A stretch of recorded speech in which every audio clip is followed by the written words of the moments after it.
Just working? Yeah.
Support for the force to France extraordinary, I think.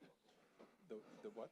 The continued support for the deterrent in France, even among the extreme left, is extraordinary, I think. It is, but I've heard it described in ways where it looks solid, looks more solid than it is. Well, that's the case with much. Hey, shall we crack on?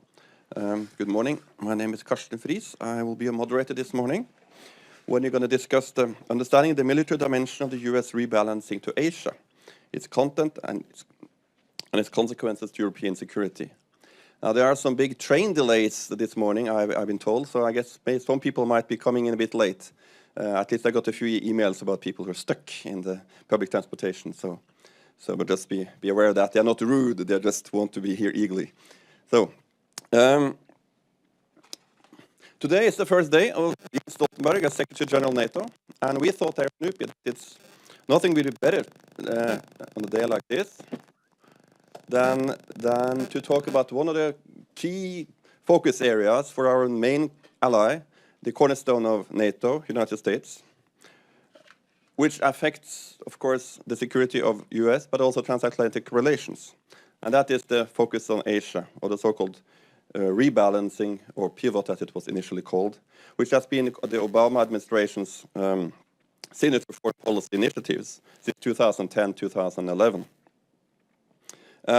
Let me stress right away, the rebalance is a broad thing. It's diplomatic, it's economic, it's social, and of course military. And today we'll focus on the military dimension. I guess we can say that the rebalance is based on an assessment of where the center of gravity in the world will be in the future. And it doesn't take a rocket scientist to understand that is in Asia. If you look at all the indicators, again, economic, political, social, demographic. Some people claim it's about containing China. I'm sure we'll hear about that later today. But it, as I said, it's much broader than that. Of course, the last few weeks, months, we have heard mainly about Russia in the media when it comes to security policy. But as I see it, at least, and again, I guess we'll hear from the panelists in a little while, this is not a strategic game changer from a United States point of view. No significant huge resources have been reallocated or rescheduled back to Europe because of what Russia has been doing as of lately. Russia is, in contrast to Asia, a declining power. All indicators for Russia point downwards. Of course, that doesn't make it less dangerous, but nonetheless, it requires a different approach than when it comes to dealing with Asia. We're extremely fortunate today to have two visitors coming to us to talk about these topics. Mr. Jed Snyder at the far left. He's a senior researcher at the Center for Naval Analysis in the US.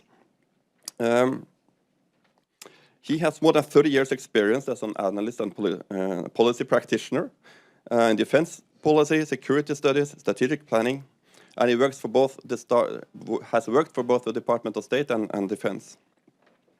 And until recently, he was also the CNA field representative and senior advisor to Navy flag commanders all over the world. And Leo Michel in the middle.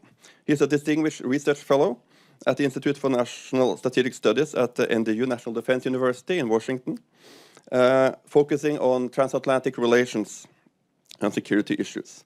He also has about 17 years of experience in the Office of the Secretary of Defense, and he worked with NATO policy, non-nuclear arms disarmament policy, US-Russia Bilateral Consultative Commission, to mention a few.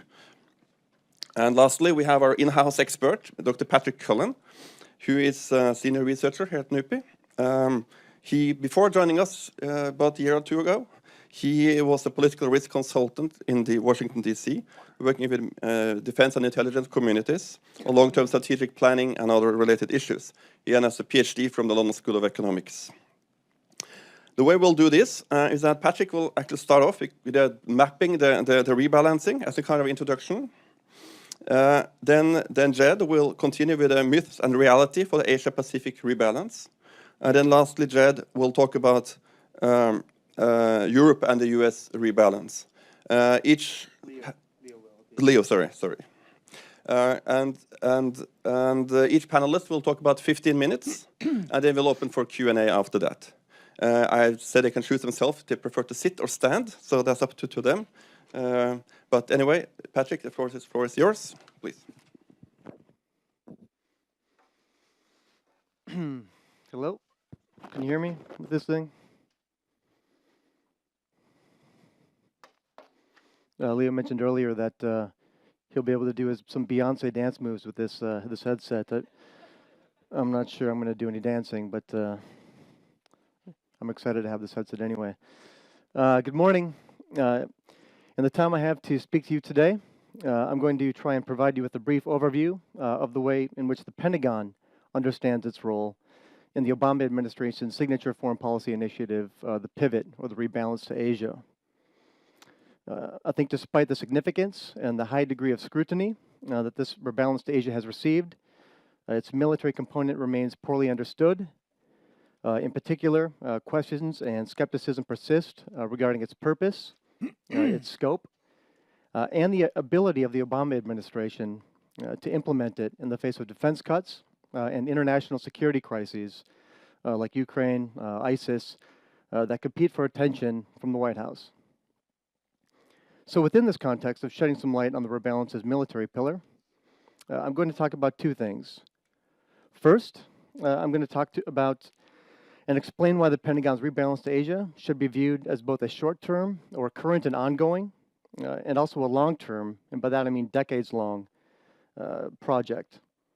And efforts to measure or even understand the U.S. military rebalance to Asia need to be sensitive to two simultaneous and overlapping Defense Department requirements. One, a short-term need for the U.S. military to signal its presence and determination to regional allies and competitors in Asia. And two, a broader, long-term geostrategic rebalancing to Asia that is part of, yet transcends, Obama administration defense policy. The second thing I'm going to do is to kind of walk you through a quick heuristic map of the scope of the military rebalance by focusing on its 6 key components as generally articulated by the Pentagon itself. Why has the Pentagon developed a short-term and a long-term narrative for the rebalance to Asia? I think the answer in large part has to do with early critical responses to the rollout of the policy. When the Obama administration announced the rebalance to Asia in a series of public announcements in late 2011, early 2012, many defense analysts argued that despite the hype about a pivot to Asia, much of this policy, such as modernizing alliances, was a continuation of work done previously, and that it was built upon existing plans and policies started in the Bush and even the Clinton administrations.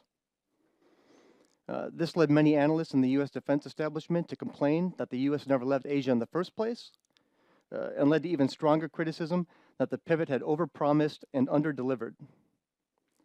And it's this latter criticism that the rebalance is heavy on rhetoric and light on content that has caused the Defense Department to defend its implementation of the rebalance by articulating both a short-term and a long-term vision and time frame for the rebalance. The Pentagon's short-term narrative of the rebalance is focused on countering accusations that the rebalance is more of an aspiration than a reality. Pentagon press announcements are constantly stating that the pivot is already being implemented every day, arguing, in the words of Defense Secretary Hagel, that the rebalance is not a goal, it's not a promise or a vision, it's a reality. So then, how has the Pentagon signaled that the rebalance is actually underway? For the last 3 years, the DoD has used a series of public speeches to highlight what Secretary Hagel has ironically referred to as his litany of moving assets and posture. This list typically includes the following: new littoral combat ship deployments in Singapore, new rotational U.S. Marine deployments in Darwin, Australia, a shift of 60% of Air Force and naval assets into Asia, and a new agreement with the Philippines, for example, for an increased military presence there. Ironically, even as the Pentagon has been pushed into this short-term emphasis on listing the military's achievements in the rebalance, some critics of the administration have suggested that it might be committing a twofold error of being all bark and no bite. In other words, they argue that the U.S. is unnecessarily antagonizing China with a military-centric messaging of the rebalance, while simultaneously under-delivering the military hardware necessary to alter China's perception of the strength of the U.S. military presence in the region. And this criticism has been compounded by both advocates and detractors of current U.S. military rebalancing efforts, who have expressed concerns that the Obama administration is moving ahead without providing the Pentagon with clear strategic guidelines on what it wants the U.S. military to accomplish. And this ambiguity has required DoD planners to adopt definitions for the rebalance that are flexible on content, such as, it's a holding group for our policies and initiatives in the region. It's not just one policy. It has also led to critical assessments of administration directives aimed at Asia-Pacific force posture, such as Ashton Carter's remarks that there will be no change in Marine Corps presence west of the international date line, which clearly fall well short of a strategy. And I think it's this question of strategy that explains the Pentagon's second and long-term narrative of the rebalance. On a fundamental level, the Pentagon sees a long-term rebalance to Asia as a logical and necessary outgrowth of geostrategic trends in Asia, encompassing economic, military, political, and demographic dimensions in the region as a whole, that will compel the United States to stay heavily militarily engaged in the region for decades to come. And this is why the rebalance is partially about China, but not only about China. For the Pentagon, the rebalance is about proactively shaping the Asia-Pacific security environment in such a way that conflict with China remains unnecessary and eventually, ideally, even inconceivable. Okay, shifting gears somewhat, I want to discuss how the Pentagon is implementing the rebalance. Answering this question is it's a little bit complicated by the simple fact that the White House has not issued a single explicit strategic document articulating its strategy for the rebalance to Asia. The Pentagon is being given clear political guidance to initiate rebalance to Asia, such as the 2012 DSCG document, but it hasn't been given clear directives on what it means to actually accomplish this task. But by sifting through DoD press releases, congressional testimony, we can find a fairly consistent message of what the military rebalance consists of, and it can be broken down into, I think, 6 categories. The first is rebalancing the force structure. Second, rebalancing Asia-Pacific posture and presence. Third, modernizing alliances and extending military partnerships. Fourth, new operational plans, concepts and tactics. Fifth, investments and acquisition strategies. And sixth, military diplomatic engagement with China. And I want to briefly walk you through each of these.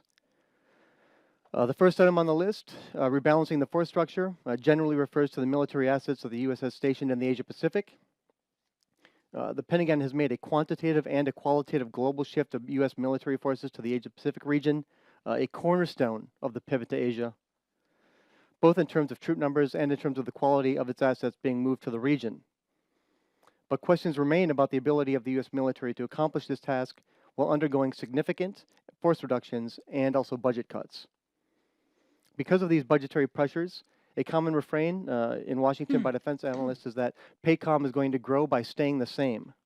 In other words, U.S. Pacific forces will grow in relative terms, as they are preferentially shielded from defense cuts And whether or not this is going to happen is it's an open question. It's an important one, something to keep an eye on. The second pillar of the military rebalance involves changes to the U.S. military's posture and presence in the Asia-Pacific region. Here, Pentagon officials repeat the mantra that U.S. forces will become geographically distributed, operationally resilient, and politically sustainable. Political sustainability refers to ongoing efforts to hedge against the political vulnerabilities associated with basing troops outside of U.S. sovereign territory, like the risk of being asked to leave, like happened to the U.S. forces stationed in the Philippines in 1992. Operational resilience refers to new and emerging technological threats to forward-deployed U.S. forces from primarily Chinese anti-access and area denial weapons capabilities, and the need to maintain credible deterrence and survivability in the face of this new challenge. And geographical distribution logically reinforces these last 2 points, and it involves plans for an innovative and rotational troop presence in the region, best summed up by the expression, places, not bases. Geographical distribution, in this sense, is also signaling a growing American interest in Southeast Asia. And people sometimes refer to this new emphasis on Southeast Asia as opposed to the traditional focus on the Northeast as the rebalance within the rebalance. The third component of the military rebalance involves modernizing the 5 formal alliances the U.S. has with Japan, South Korea, Australia, the Philippines, and Thailand, as well as developing new security partnerships in the region. Official Pentagon statements specifically call for strengthening alliances and partnerships in the Asia-Pacific so that we can more efficiently and effectively advance a common security vision for the future. And this speaks directly to an American desire to move away from the traditional Cold War hub-and-spokes model towards a more integrated network of overlapping and coordinated defense capabilities and commitments. The U.S. is also currently pursuing partnerships with at least 11 new countries in the region. And Indonesia is an example in this case where there's been some significant developments. A fourth key aspect of the military's rebalance to Asia involves the development of relevant operational plans, concepts, and tactics. To date, Pentagon discussions made available to the public have typically focused on current efforts by the U.S. military to develop techniques that guarantee U.S. forces assured access in the face of Chinese A2AD technologies. And assured access is an explicit element of DoD strategic guidance. And we're already witnessing, I think, a period of competing strategic concepts, assured access versus A2AD, that parallels the technological aspect of this competition between the U.S., China, and other countries in the region. Interestingly, one key problem for the rebalance rollout has been the messaging of its operational plans. Typically, operational plans are pretty boring and under the radar when it comes to media coverage. I think they're boring anyway. And the idea that the controversial concept of air-sea battle is a fundamental aspect of the rebalance. Debates in the U.S. defense establishment over air-sea battle and competing concepts like offshore control are going to be integral to the future of the U.S. military rebalance, even if much of this discussion remains classified and hidden from view. I mean, there's a lot of stuff in the public on this.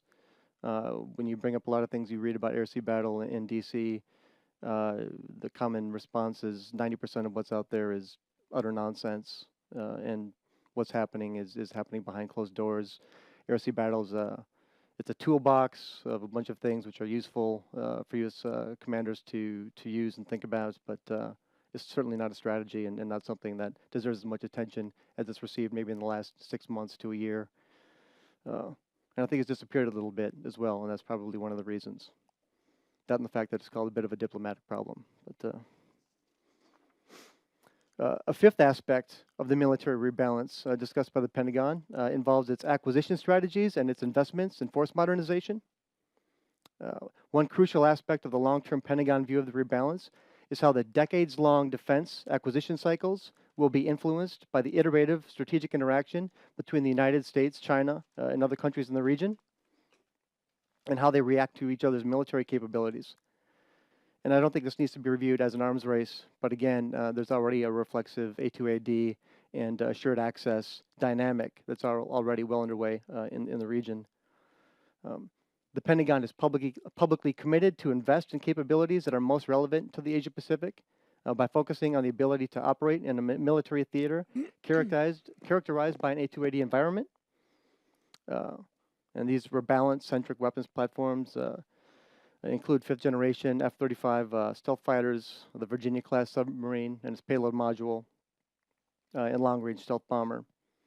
But the ability of the Pentagon to follow through with these investments has been called into question by Frank Kendall, Undersecretary of Defense for Acquisition Strategy and Logistics, who testified earlier this year that budget cuts are disproportionately affecting investments in research and development as well as in procurement.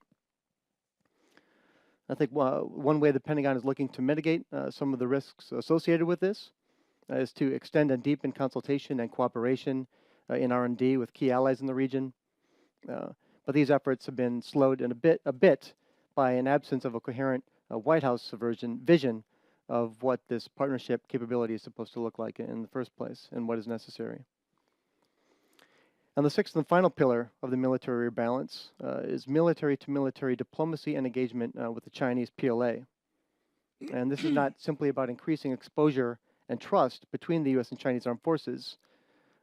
It's also being driven by China's expanding military operations in the region and the desire of the U.S. to help shape a rising Chinese military to play a responsible and constructive role in regional security and to observe international laws and norms of behavior. This kind of diplomacy can be seen in U.S. encouragement of Chinese participation or observer status in regional military exercises such as Cobra Gold, Exercise Balakan, and for the first time this year, a RIMPAC. So in conclusion, I think understanding the military dimension of the Obama administration's rebalance needs to take into account both its short-term and its long-term facets, the latter of which predate the Obama administration and which are going to outlast it well into the future. And future attempts to measure the degree to which a policy is being implemented need to be sensitive to each of these 6 different dimensions of the military rebalance. Thanks.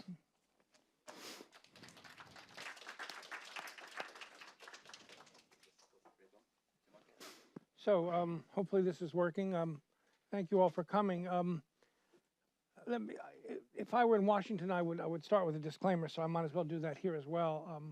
I'm speaking for myself, not for the U.S. Navy or the Pentagon, for whom I work most of the time. I don't want them to feel they have to carry the burden of my views.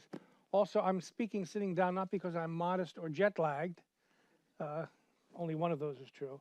But because I have an uncooperative right knee, which is upset when I speak standing up for very long. So I apologize for doing this sitting down.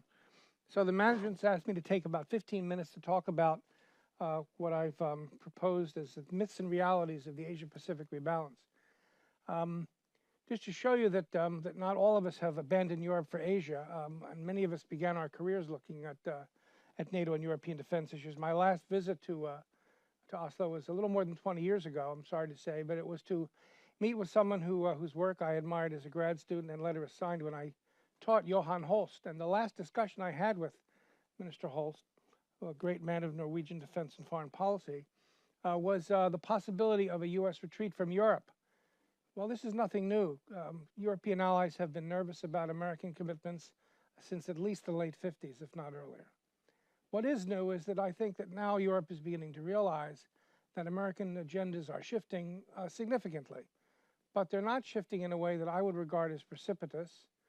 They're very incremental, and that's problematic. And I think Patrick tried to make that point in his excellent paper, which I would commend to you. And I'm going to take a couple of his themes and speak to them, because I think the paper is a good summary of why the rebalance has been misunderstood. Excuse me. When Margaret Thatcher was Prime Minister, just to show you how long I've been around, she gave a speech in Bruges, very famous speech, on Britain's role in Europe's integration. And Margaret Thatcher, who had a marvelously droll and dry sense of humor, began her presentation by saying that, or declaring that asking her to talk about Britain and European integration was like asking Attila the Hun to talk about peaceful coexistence. Hopefully I won't be quite as unpopular as she was at the end of that speech. But the point is that coming to Europe to talk about Asia is not always met with friendly ears at questions. And the reason is that most Europeans believe that the U.S. natural security alignment, and this is something Leo Michel knows at least as well as I do, should continue to be the basis of American defense and foreign policy, almost whatever happens in the world. And that's a problem for the U.S., which is now in the middle of what I think is a monumental debate about whether U.S. commitment should continue to be global. And Patrick is right that this administration has had an allergy to production of an excessive amount of public guidance. And I can tell you, as someone who's also working a couple of days a week at the Pentagon with the Navy on the issue of the rebalance, you would be surprised maybe to hear that there hasn't been a lot produced inside the system on the rebalance either. And the reason for that is an extraordinary tentativeness by this administration. And just so my credentials are in order, having worked in the first Reagan administration and the first Bush administration, it won't surprise you that I'm not as sympathetic to some of the Obama views as some. But I do think they have gotten a bad rap in one sense. While they have been very reluctant, stubbornly, to produce a lot of guidance, the reason for that, excuse me, is I think a determination not to alarm our allies. Well, unfortunately, that determination was arrived at much too late, a day late and a dollar short, as we say in the U.S. And if you go back to the rebalance, which most people will pretty much date from 1992, which was the official release of the Defense Strategic Guidance, the DSG as we call it. In fact, it goes back much earlier than that. And I'll remind you, those of you who are archivists of these issues may remember, I think Leo will remember this, I was a consultant to the Office of the Secretary of Defense at the time in the early 90s when Dick Cheney was the Secretary of Defense. And the administration got itself, this was the first Bush administration, got itself into a lot of trouble because there was a leak, as there always is in Washington, of a highly classified document, which was a predecessor to the current defense guidance, which suggested that the U.S. had to prepare for the emergence of a peer competitor. In the classified versions of that, we can talk about it since the Washington Post talks about it, that peer competitor was China, and that was 1991, 1992, years before many people began to raise the alarm about the impact of Chinese defense capabilities and military modernization and additional political pressure, and certainly the maritime disputes, all of which occurred subsequently. My point is the rebalance goes back at least 20 years in terms of American internal thinking, and that's not generally appreciated. Unfortunately, when American administration officials, including several secretaries of defense, one of whom I work for, announced publicly that there is a shift, the American public in particular, but also our allies around the world, assume that this will happen beginning tomorrow, the day after it's announced. Nothing happens in the United States tomorrow. I can promise you that, having been in the government. But what was clear is that the impression was given that the U.S. was about to pivot dramatically. It has not occurred, but I would also argue it was not intended to occur in a way that was anything other than incremental. The administration has something to answer for that, because one Secretary of Defense, Leon Panetta, a very capable man who served in the Congress, was a budget chief for Clinton, understood policy numbers, announced with great fanfare in 2011 at the Shangri-La Dialogue that there would be a shift globally in American policy. 60% of our forces would be in the Pacific and in Asia, and 40% would be in Europe and the Atlantic. Well, anyone who's followed the numbers knows that since the fall of the Berlin Wall, we're coming up on 25 years of that shortly, will tell you that the Pacific fleet's been growing at the expense of the Atlantic fleet almost for the last 15 years. And that was not an abandonment of Europe. It was a determination to slowly begin to shift our assets so that we did not reduce our commitment to Europe, but we certainly reduced our forward presence in Europe. Let me give you a couple of numbers to make the point, and I won't put you to sleep, at least not with the numbers, at least not deliberately. Our Chief of Naval Operations, who spoke most recently in the annual parade of our defense chiefs who go up to Capitol Hill and seek justification for their budgets, the Chief of Naval Operations announced that between now and 2020 is the benchmark year for the Navy in terms of fleet growth, that we would deploy some 17 more ships to the Asia-Pacific AOR, up from 50. And that the Middle East force would also grow from 30 to 41. What they didn't mention publicly, because they weren't interested in advertising it, was that our commitment to Europe in terms of maritime forces would be reduced from 21 to about 12 ships. That's substantial.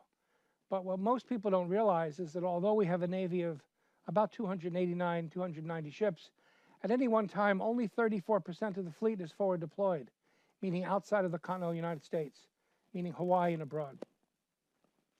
So even if we had a 600-ship Navy, which we came close to when I was in the Reagan administration some 30-some years ago, we still can only deploy about a third of that force forward because of the rotational and expeditionary nature of our forces. Most of our forces are either on their way somewhere or on their way back from somewhere. our forward presence is limited, despite the fact that we like to brag about our global interests and global commitments.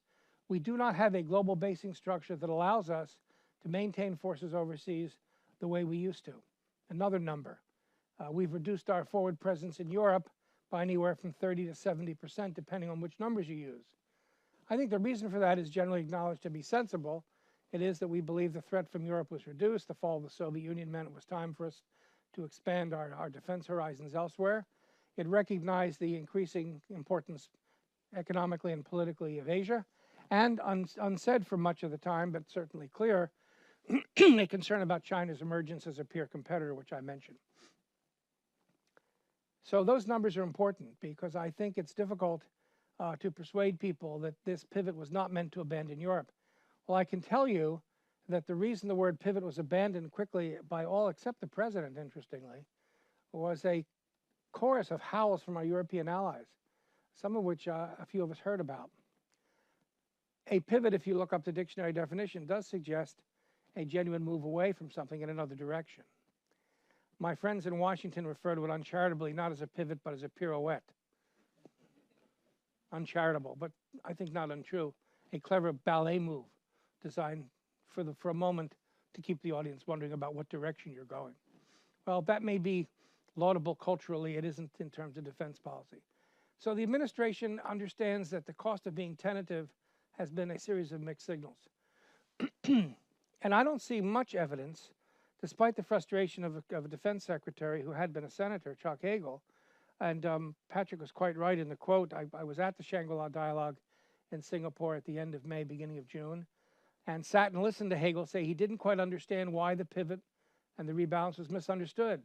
And then he went through the litany of force adjustments that you just heard from Patrick, including an extraordinary commitment, which I believe is unprecedented, where the Navy, at least, which has the largest equities in the Asia Pacific, which is a maritime theater more than it's a land theater, the announcement was very clear that we would begin to take a policy where the newest systems produced by the Navy, less so by the Air Force and the Army, would go to Asia Pacific first. That meant a new generation of maritime patrol aircraft, our P-8, which have played a large role in the South China Sea recently and during the hunt for the lost Malaysian airliner, which I'll get back to. Our F-35 aircraft, which the Europeans have a huge stake in. A new class of destroyers, the Zumwalt. The littoral combat ship. All of these systems are going to Asia first, whereas 10 years ago, they more than likely would have gone to Europe or the Middle East. Now, that might not impress the Europeans. It impresses some Americans because we understand that there is competition now for scarce Navy resources between two theaters, essentially, the Middle East and Europe and Asia. Our European commitment has been reduced drastically. I came into this business 35 years ago when we had 2 carriers in the Mediterranean and a 6th fleet that was the largest for a while of any of the Atlantic fleets in terms of constant deployment. Those days are gone. Part of that was designed to watch the Russian Mediterranean fleet, which also had a basing presence in the Mediterranean that's also now gone, except for one base in Tartus, which Putin's hanging on to like grim death. My point is that although there has been an incremental shift, it was never designed to be anything but that. The administration failed to communicate that. And one of the few people who continues to use the term pivot is the president, who believed, beginning with his landmark address to the Australian Parliament several years ago, quite unabashedly announced that we were moving towards the Pacific. But if you take a look at the guidance that was released in January 2012, Patrick referred to, it is 7.5 pages. Half of it is a description of the 10 missions of the armed forces. There are less than 2 lines in that entire document. One in particular that talks about we will of necessity rebalance toward the Asia-Pacific region. That's the extent of the discussion in that document. And I can tell you what's produced inside, not for public distribution, has not been that much more detailed. So that's the first point I want to make. The second point, though, is that as we move forward, I think you can expect a continued emphasis on Asia, with one exception, and that may prove to be the exception that changes the rule, and that is Mr. Putin's initiatives in Ukraine. A lot of us were not surprised by that, particularly those of us who look at Navy issues. The Black Sea Fleet, headquartered in the Crimea, is still much of what is left of the Russian Cold War fleet in the Soviet structure. There was never any question to a lot of us that Putin would move to protect that. Whether or not he was going to annex all of Ukraine to protect it was, of course, the debating point. Whether or not Putin is finished in Europe, whether he will move towards pressuring the Baltic states, which a lot of people expect, unclear. But the fact is that Putin watched our incremental change and decided to take full advantage of it. That should not have been a surprise either, because for some time Putin has talked about returning to the glory days where the Soviet fleet and the Russian successor fleet would essentially become the determinant of Russian power. So I can expect a growth in Russian presence in Europe, including in their fleets that service parts of Europe. That will force the Navy to pay some attention. I spent some time at most of our fleet commands over the last 6 months, and I can tell you that our commanders in the Middle East and Europe believe that there's going to be a shift, a rebalance yet again, which will move our forces a bit back, not towards Europe necessarily, but in a position to have a swing contribution to both theaters. I'm old enough to remember when the U.S. had a deliberate strategy called a swing strategy, where we would be able to surge forces both to the Middle East and to Europe and to Asia from a vast overseas basing network. Unfortunately, most of that expeditionary structure that I talked about, which was European-based, is gone. We had 2 fully armored corps in Europe. Half that capability was prepared to deploy out of Europe. Most of that is gone. The 7th Corps disappeared after the first Gulf War, and what's left of the 5th Corps is essentially a deployable brigade. So if we're serious about reacting to Mr. Putin in a military fashion, we would have to recreate an expeditionary capability in Europe. I don't see that happening because I don't see a shift that would require, in the minds of many defense planners, Republican or Democrat or otherwise, to balance again. But if you look at the current operative document, which actually is, I think, a very good job, maybe the best the administration's done, which is our Quadrennial Defense Review for 2014, it speaks quite openly about a global imbalance in U.S. forces and says that if our congressional leadership has its way with sequestration, which you all know is an effort to reduce the size of the defense budget, but also to force the executive and the legislative branch to live within their means, most of us think that's been an absolute ham-handed failure. But in fact, the defense budget may find it's in sequestration again in 2016. That will further reduce our assets available for deployment anywhere, including to Asia. So I think you will find more of the same in terms of doing less with less. But the subsequent guidance that the administration is going to come out with in the next year, I think will attempt to nuance some of what's in the QDR, the Quadrennial Defense Review, but it will also build on the themes that Patrick talked about, geographic distribution of forces, operational resiliency, and political sustainability. That means essentially a new way to base our forces overseas. One of the issues facing the Chinese, who've never had to worry about overseas bases and who've never had overseas bases per se, is if they're serious about their hold in Asia in terms of their ability to pressure the Association of ASEAN states or our allies in Northeast Asia, they're going to have to look at sustaining their own forces beyond what we call the first island chain. We don't have a map here that focuses on Asia, but the Chinese are essentially beginning to compartmentalize their approach to Asian security.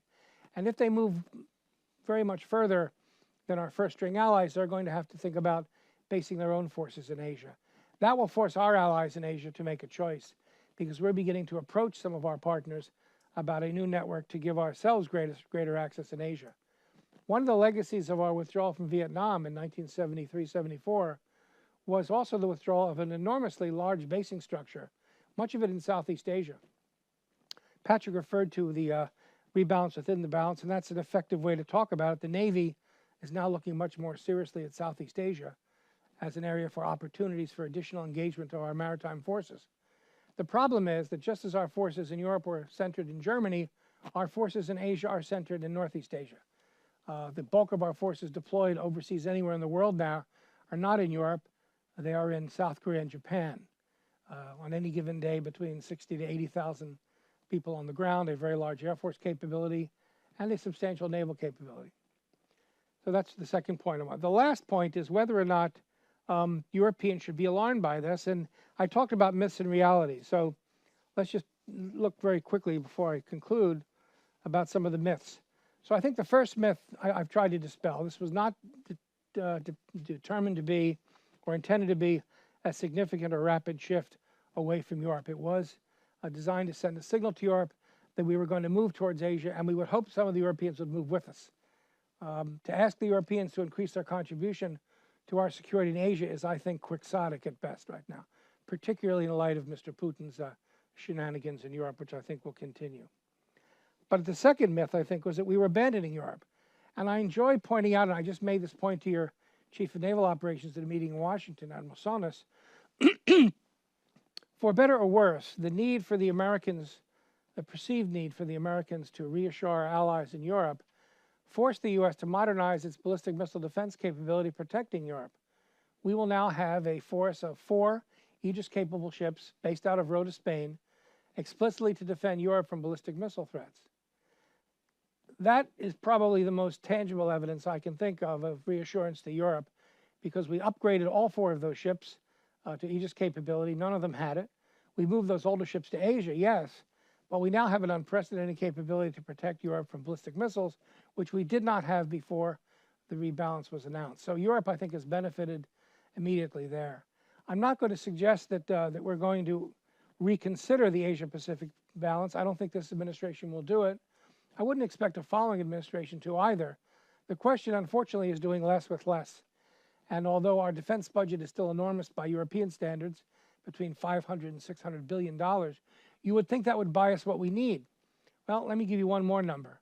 In order for us to build a new aircraft carrier, the Gerald Ford class, which is what we're about to do now, you're talking about anything between $14 and $15 billion just for the carrier and its support. If you add to that carrier the ships that protect it, you're probably talking about $20 to $25 billion out of a defense budget of about $600 billion. That's an enormous percentage. And although it's difficult for people to explain why we can't possibly cover the world with that amount of money, I can tell you that in order for the Navy to base its forces, we would have to continue to spend at least that much to keep the forces abroad, because we have not invested in an overseas basing capability outside of Europe, and most of that has been removed. So what are some of the realities of the rebalance? I think I've alluded to a couple of them. The first is, which Patrick also mentioned, an extraordinary reticence, and I say this as an unabashed hawk where China is concerned. There's been a real reluctance of the administration to publicly acknowledge publicly what they will tell you privately, which is we are concerned about China's rise. While we're not looking at a policy of containment as we might have defined it during the Soviet period, we are alarmed about what the Chinese appear to be up to in the East and South China Seas. It's alarmed our treaty allies. We have 5 treaty allies in Asia, 2 of them in Northeast Asia, South Korea and Japan. But it's more than, it's alarmed our Southeast Asian allies much more. Unfortunately, at the moment, those allies are fairly weak. Thailand, which has not only gone through a coup, but which has reduced its commitment to us over the years, and the Philippines, which is now beginning to rehabilitate our relationship after we were unceremoniously asked to leave in 1992. But that exit reduced our ability to base our forces in Asia by about 75%. You cannot base American forces overseas and expect them to be forward present. It's just not doable. You need a basing network overseas that you maintain. The other reality I'll refer to, though, is that our capabilities in Asia have been neglected.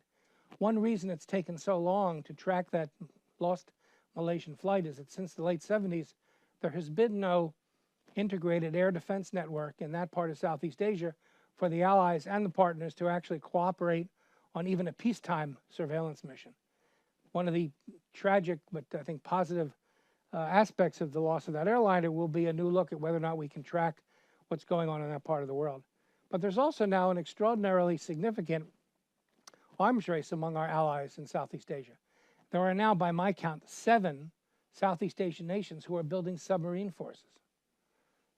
Most of them have no capability to support those forces. But because the animosities among those states have increased over the years, even without the Chinese threat, there is now a naval arms race in Southeast Asia.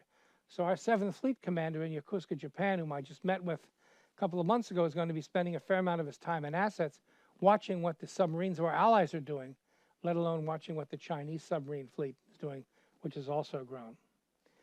I think the last reality of this is that our policy now, for better or worse, is to do less with less. And we are probably going to be beginning to look at a few NATO allies to begin to help us with the issue of at least monitoring air and naval traffic in Asia. That's not as far-fetched as it seems, The French have talked to us about doing an additional amount of work and contributions to security in the Pacific Island states. The Japanese are beginning to move south themselves. Prime Minister Abe's new policy of collective defense has begun to have him reach out to the ASEAN states. If, in fact, the cabinet is able to push forward with his new defense strategy, and if the Japanese parliament agrees to it, the Japanese will be able to not only continue to protect their own forces, but to protect us and some of our ballistic missile capabilities in Asia. If I may say so, that would be a lesson for some of the European allies. You're all familiar with the old defense burden.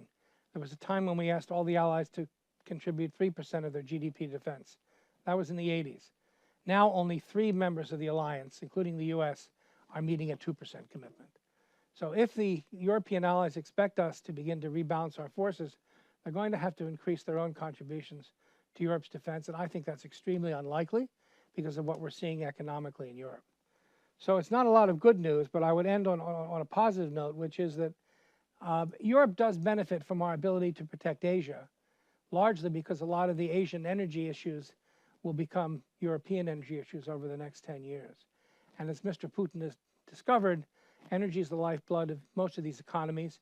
The Chinese have figured that out. The question is whether the Europeans will help us protect interests that are global where they have a stake. And I think that probably means more attention by Europeans to what's happening in Asia. And that might not be popular, but I think that's probably the wave of the future. So I'll stop there.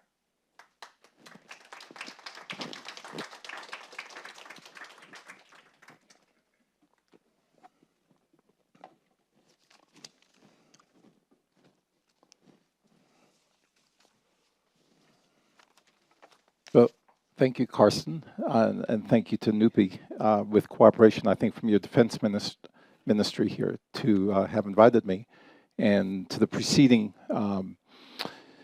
interventions here by Patrick and Jed. I just want to say I think they covered very well the various aspects that went into the U.S. rebalance. I want to speak a little bit more on a different note that Jed began to allude to at the end of his intervention, which is what does all of this mean for Europe? And much of what I'm going to tell you is contained actually in the published report that came out a few months ago by one of my colleagues at INSS. And like Jed, by the way, I should add a disclaimer. INSS, which is our think tank component at National Defense University, we are a part of the Department of Defense establishment. And previously, of course, I worked at the Pentagon more in the policy-making area, but we are not policymakers at INSS. So what I am going to give you is a personal opinion. But my colleague Jim Prishtup and I spent a lot of time in Europe towards the end, actually, of last year, but we've updated this as we've gone on to look at what the rebalance means for Europeans and to try to learn from this and also come up with some suggestions for our government colleagues in Washington of how better to cooperate with Europe. Let me make just a few general points, and I'll do this, I hope, in a concise but informal way. And I would like to give you a few examples. As Jed and Patrick said, there was some misunderstanding, and one can debate whether or not this could have been avoided with some better pre-consultation with Europeans before announcements were made in late 2011 and beginning of 2012.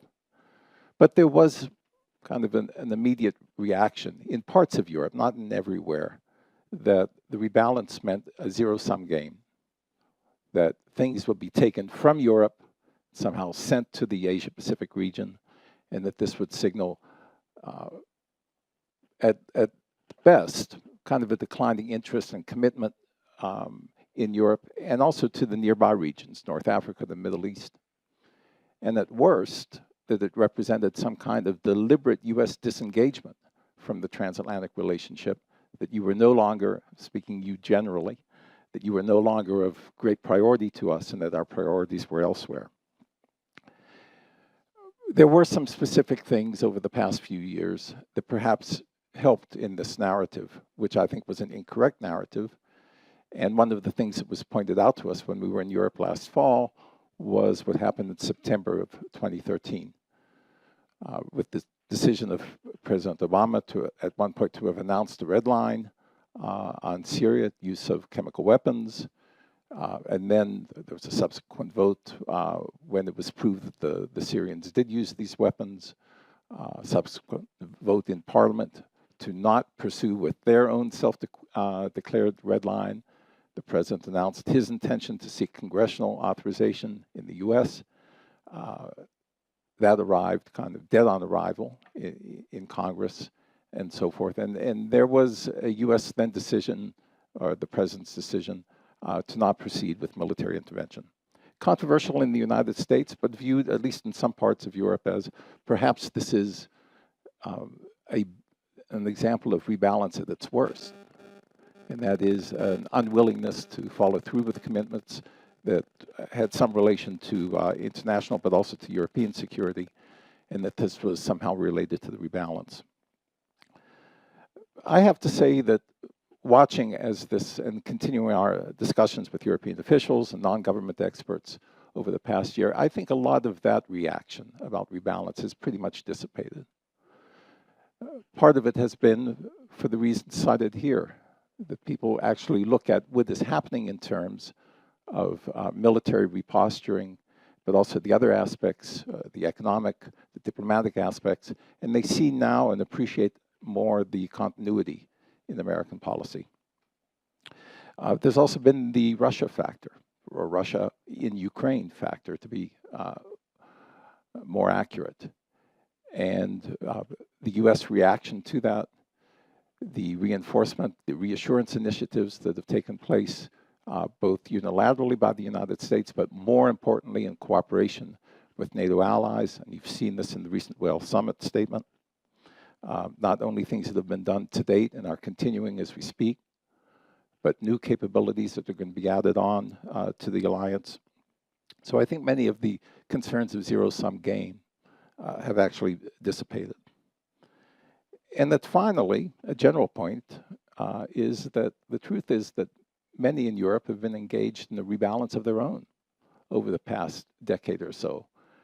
They've either wittingly or unwittingly been more intelligent in some respects than the United States because they haven't affixed a label to it. When you put up a label, which you could argue is maybe important internally for the United States and perhaps a little bit of messaging for some international partners, but you put up the label rebalance, you're also putting up a target for people to every month come back and say, now, where am I going to find evidence of rebalance today? What's going to happen in the next month? And Europe's rebalance, I'll give you a few examples now, I think has been more subtle.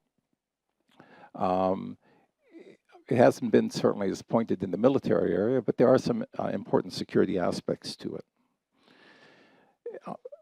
A final general point, before I trash the notion of having labels too much, I think rebalance, the US announcement of a rebalance has probably served European interests because it's helped those within European governments who for a long time have been saying things are happening in Asia Pacific that not only affect our security, but our economic livelihood. I think it's helped them to give voice to some of the those strategic considerations within their own government. So you see the US rebalance now figure pretty prominently in the white papers and the defense strategies that you see published in France. You'll see it, I'm sure, in the next British Strategic Defense Review that will come after their elections next spring. And you see this reflected in dialogue and documents in European organizations and in non-government think tanks as well. This is an attention getter. An attention to do what? My last general point is that when you think of the common concerns, common objectives, and common opportunities that the United States and its transatlantic partners have in Asia Pacific, they really are very, very important. Because working together, that's the transatlantic relationship working together, we can help establish or strengthen some of the international norms and standards, whether it's in trade, whether it's in respect for freedom of navigation, whether it's in some harder security matters concerning, for example, non-proliferation, or some softer security matters with regard to respect for human rights and the progress of democracy through Asia-Pacific. We, the transatlantic relationship, have a shared interest in promoting all of those things. So this is not a question of the US rebalancing and Europe doing something different. I think I'll come back to this at the end of my remarks. I would like to emphasize the importance of us doing things together. Even if they are not identical things, we can do a lot that's complementary. A few examples, and these are just some of the highlights of the assessment, the published assessment that we did, once again, based on a lot of interviews with European officials and some very good non-government experts as well. In the case of Germany, German policy towards Asia-Pacific has, I think, been very China-centric in the economic area. And this is reflected in various things. I'm not going to, in the interest of time, bore you with too many of the details, but think of it. Since her first election to become chancellor, Angela Merkel has visited China, I think it's 6 times now, 6 or 7 times. In the space of that, her 2 administrations, that's quite striking. Germany is by far China's leading, or the EU's leading trade partner with regard to Asia-Pacific, and China in particular.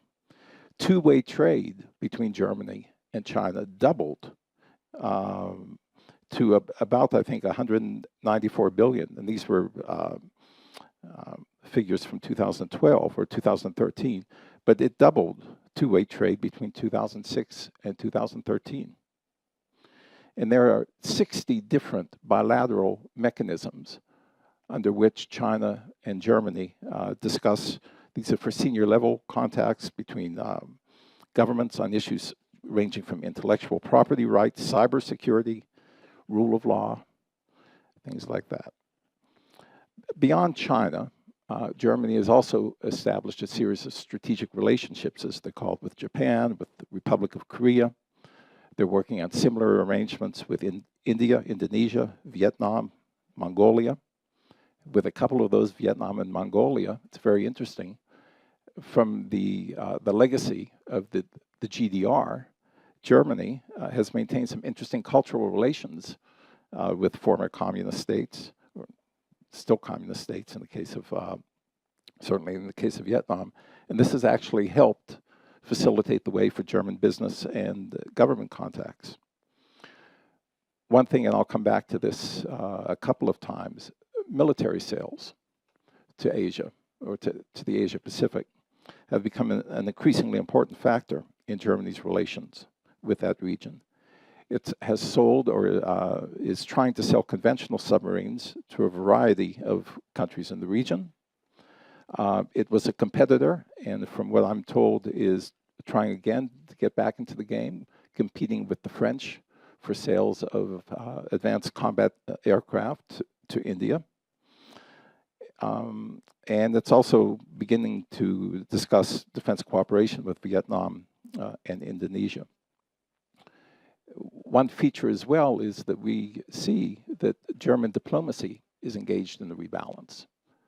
The Foreign Office in Germany is increasing training for its diplomats, language and other training for its diplomats. It's shifting resources more and more towards its embassies and consulates in Asia Pacific.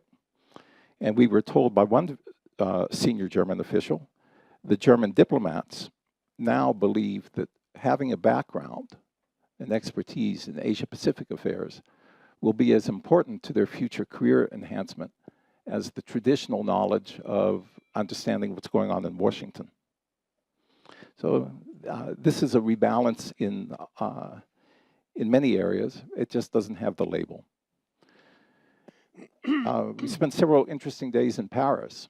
And the French have a somewhat different view, a very interesting one. They've been interested in Asia Pacific really going back many decades. They haven't had that major presence. Of course, in Southeast Asia since 1954 with the loss of Indochina. But President de Gaulle in the 1960s was a pioneer in establishing diplomatic relations with China.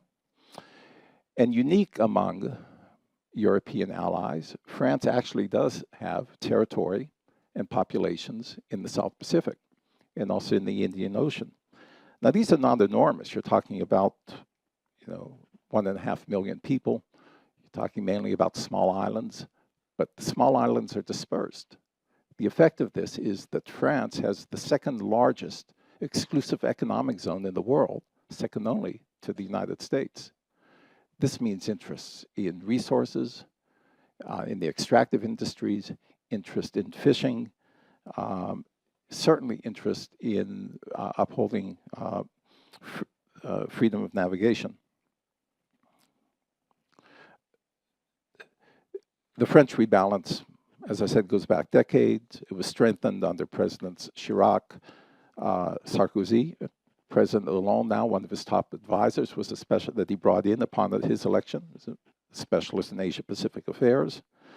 The French trade situation with the Asia-Pacific region is not as rosy, I would say, as the Germans, but certainly China gets a lot of attention. When the French president went to China, he took a large delegation with him and concluded letters of intent to purchase a lot of French products, especially aerospace and others.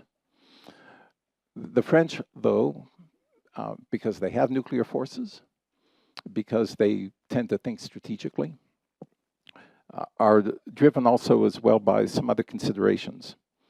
They continue military sales to China, because the EU arms embargo imposed on China since 1989 leaves it up to nations to define what they mean by lethal equipment. And the French have chosen an interpretation that involves a lot of dual use. So the French arms sales, or military-related sales, let's put it that way, to China have remained relatively strong over the past decade. But they've also been concerned by reported incidents of cyber espionage conducted by Chinese organizations, violations of intellectual property rights. So they look at China also in ways that in some ways are parallel to the United, or are similar to the United States, with a certain degree of wariness. And they are also very involved in the sale of military equipment elsewhere, or attempts to do it. They have a large deal pending for the sale of Rafale to India, if they're not overtaken, as I'm sure they're concerned about, by the Eurofighter. Also, like Germany, selling conventional submarines to a number of countries, and are active in developing or maintaining what they call strategic partnerships or dialogues with Japan, Indonesia, Republic of Korea, Singapore, Malaysia, Australia, in some interesting ways, and very interested in improved military-to-military cooperation with our Pacific Command in Asia-Pacific. The French military assets in the region are not enormous, but they are there and include both maritime and some air assets. And the French are more deployable than most of the other, with very few exceptions, most of the other European allies. So they have an ability, should they choose, to bring assets from other parts of the world, both naval and air assets, to the region. The UK has not had a territorial presence in Asia-Pacific now for some years, but being a particularly close ally of the United States, I think British officials were a little bit dismayed by some of the lack of pre-consultation about the US announcement of a rebalance. But they are rebalancing, perhaps not so much with aircraft carriers, but diplomatically and economically. And you saw evidence of this last December when Prime Minister Cameron brought a large delegation with him on his trip to China, signing off on billions and billions of dollars, close to $10 billion in one visit, of agreements and covering both sales and Chinese investment also in the UK.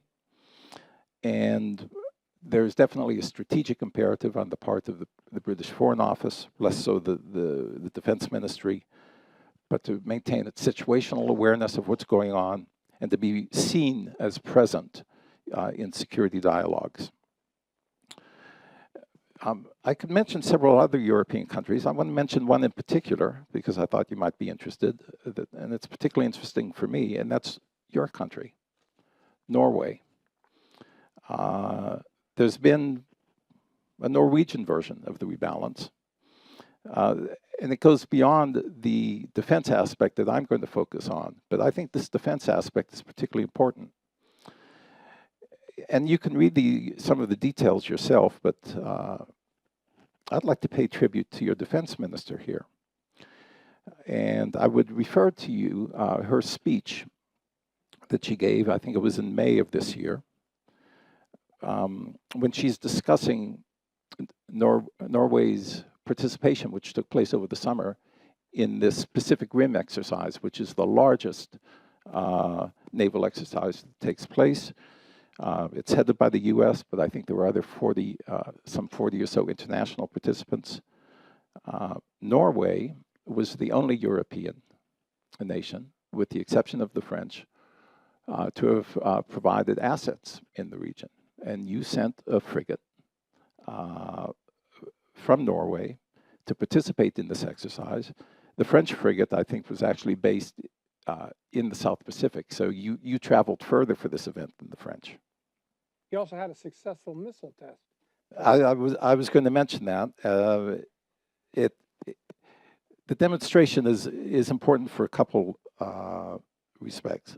I would say your defense minister set out the strategic context very well, and I'm just going to summarize her remarks, but I think they were important. She pointed to the advantages of participating in an exercise like this, of Norway developing more familiarity with the militaries in the region. This is to include the Chinese military, because the Chinese Navy was actually invited and participated in RIMPAC. This is important for a lot of reasons, because your navies actually do meet each other in other regions of the world, for example, in the counter-piracy operations of Somalia, and have shared interests in things like humanitarian assistance, disaster relief, and that helps. There is burden sharing, the demonstration of burden sharing that goes on between Norway and the United States, and it's a good example, I think, for other European allies. As you've heard, Asia-Pacific is important to us, and so one would hope that it's also important to our European allies, and Norway demonstrated that. And this is not the only demonstration, I would say, but this is an important example of that. And it gives some examples or some opportunities for military-to-military cooperation between Norway and the United States that you would not have otherwise. And this preceded the current rebalance, but we don't any longer have the large kind of US naval presence that comes up to the North Atlantic anymore, at least not on the surface. I know from I spent 3 years in the US Navy and was on an aircraft carrier. In 1971, 72, I was offshore Norway, where we were participating in bilateral exercises. This doesn't happen very much anymore. It happened in the Asia-Pacific region. So you may think it's a little bit ironic that you have to sail a frigate out to the Pacific to get such intimate and extensive cooperation with the US Navy. That's the way it worked. It's also a demonstration that the Asia-Pacific is important strategically to Norway, as it should be to other European allies, because of the trade, the security, proliferation concerns that are going out there, and because Asia-Pacific is coming here. China has participated in the counter-piracy and the naval aspects of that, of Somalia. China had to set up a non-combatant evacuation operation for its citizens that were in Libya. There are Chinese peacekeepers now that participate in UN operations in this region, for example, in Mali. So the Pacific is coming here, and Norway should understand that. Finally, As Jed mentioned, Norway conducted a very successful test of a surface-to-surface naval missile during this. And let's face it, like the United States, like some of these other European countries, Norway is interested in defense industrial cooperation. And I think it's not a coincidence that in December of 2013, one of the defense minister's major assistant, in fact, I think of the ministry's number 2, was giving a defense industry seminar, speaking at the defense industry seminar in New Delhi. And he offered a range of possible cooperation between Norwegian defense industries and the Indian military and defense industry, citing in part the good examples or the good experience that you've had in cooperation with the United States in integrating defense component systems and so forth. Let me just finish with 2 or 3 brief observations. With regard to NATO, NATO as an organization, I don't think is going to be very, very involved in Asia Pacific. But NATO does have important bilateral relations with some of the Asia Pacific countries that are interested and see that what's going on in Europe could be important to them. Australia is an example, Japan, those would be the 2 major examples, but I would also mention the Republic of Korea and 1 or 2 others. The EU has been mainly focused on, of course, economic trade things. But what the EU does in terms of establishing new trade agreements, new rules of the road, open trade, liberalized trade, and promoting those democratic values that we hold dear in Asia Pacific is also very complementary, I think, to what we're doing in the Rebalance. And before she left office, then Secretary of State Hillary Clinton signed a declaration, I think it was in Phnom Penh, with Catherine Ashton, who was the High Representative at the time for the EU, outlining areas of bilateral US-EU cooperation that span trade, but also include assistance in good governance, and also in some security areas to include counter-proliferation and maritime security. So what should we do about all of this? I would say that one of the main conclusions of the assessment that we did, and I think it still holds true today, is that consultations between transatlantic partners on Asia-Pacific issues is very key. We can't expect Europeans to react positively and to say, yes, we want to join you and act in a cooperative way if we surprise you about what we're doing, if we surprise you about the strategic logic behind it. It's better that governments speak about these things first before they're printed in the newspapers, so you're not learning that you open your newspaper, Aftenpost, or whatever you're reading in the morning, and there's the announcement of Rebalance. It's better that you've heard it from people who can come and not just tell you what we have in mind, but actually ask for your ideas and suggestions first. And I think we owe that to each other as good allies.